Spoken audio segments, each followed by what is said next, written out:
Sir, আপনার গ্যাস্ট্রিকের সমস্যা কতদিন যাবৎ ছিল? আমার গ্যাস্ট্রিকের সমস্যা প্রায় বছর দশেক হবে।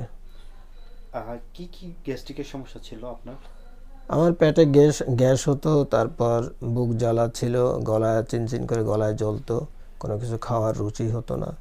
আর শেষ দিকে যে আমার টক ঢেকুর উঠতো, যেটাতে একেবারে গাল ভরে পানি আসতো, নামাজে সেজদায় গেলেও পানি পড়ে যেত, এরকম গাল ভরে যেত।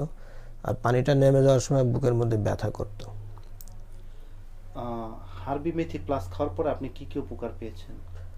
হার্বি মেথিপ্লাস খাওয়ার পরে আমার সেই গ্যাসটা কমে গেছে, পেটের গ্যাস অনেক কমে গেছে। আর বুক জ্বালা, গলা জ্বালা, তারপরে টক ঢেকুর ওঠা, এটাও সেরে গেছে। এটা আলহামদুলিল্লাহ আমি আর ফিল করি না এখন। মেডিসিন আর হার্বি মেথি প্লাসের মধ্যে পার্থক্যটা কি? মেডিসিন যেটা আমরা জানি যেটা একটা কেমিক্যাল দিয়ে তৈরি, তার কিছু না কিছু সাইড এফেক্ট থাকে। এটা লম্বা সময়ের জন্য ব্যবহার করলে এটা একটা সাইড এফেক্ট থাকে। আর হার্বি মেথিপ্লাস যেহেতু এটা একটা হার্বাল, এটা ন্যাচারাল প্রোডাক্ট, তো এটার আশা করি এটার কোনো সাইড এফেক্ট নাই। এটাই এটার ভালো দিক আর কি। হার্বি মেথি প্লাস খাওয়ার পরে কি কোনো প্রকার গ্যাস্ট্রিকের ওষুধ খান?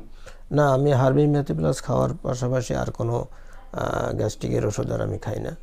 এটাই খাচ্ছি আমি এখন। আচ্ছা স্যার, দর্শকদের উদ্দেশ্যে যদি কিছু একটা বলেন হার্বি মেথি প্লাস সম্বন্ধে। দর্শকদের উদ্দেশ্যে আমার বলার যেটা সেটা হচ্ছে যে আমি আলহামদুলিল্লাহ আমি উপকার পেয়েছি।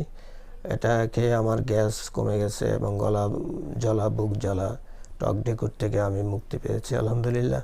তো আমি দর্শকদের উদ্দেশ্যে বলবো যে আপনারা যদি এটা ব্যবহার করেন, আশা করি আল্লাহ চায় ইনশাআল্লাহ, আল্লাহর রহমতে আপনারাও সুস্থ হবেন, আপনাদেরও গ্যাসের সমস্যাটা দূর হবে ইনশাআল্লাহ। আসসালামু আলাইকুম স্যার। ওয়ালাইকুম আসসালাম রহমতুল্লাহ। স্যার, আপনার নাম এবং পরিচয়? আমার নাম মোহাম্মদ ইব্রাহিম খান।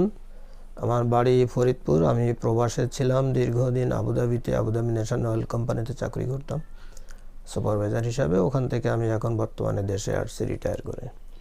ধন্যবাদ স্যার এতক্ষণ সময় দেওয়ার জন্য। আলহামদুলিল্লাহ, ধন্যবাদ আপনাকে।